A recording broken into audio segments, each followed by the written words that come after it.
And that agency was, for example, resisting or being blunt or where she's sarcastic.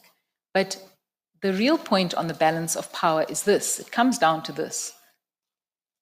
If Ms. Mengo had done something to upset the judge president, she was doing something in the context of her workplace to make the most senior person in her workplace angry with her or upset with her. I'm simplifying. But that's the balance of power. The balance of power is that in the context of her job, where someone in the context of your job makes sexual advances to you and you rebuff them, you are not sure what the consequences are going to be. And that's why sexual harassment in the workplace is such a difficult thing, that often it goes unreported because you're not sure what the consequence is going to be if you report it.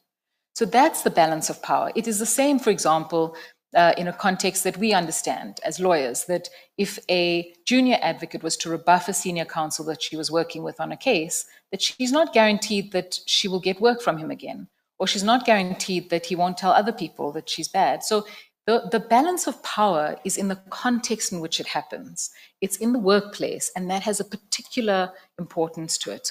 So when we make arguments about the balance of power, it's balance of power in the workplace.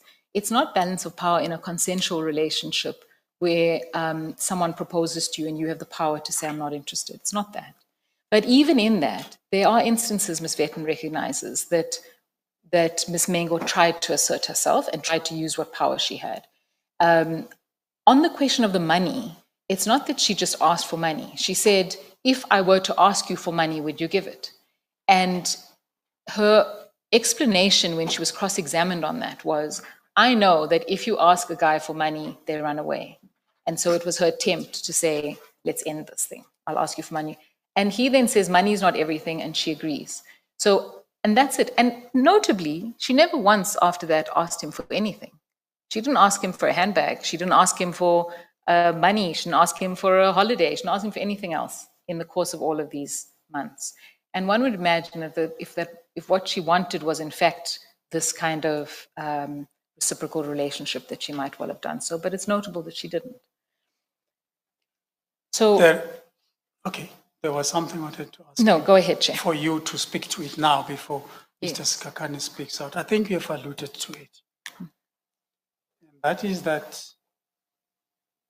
the question of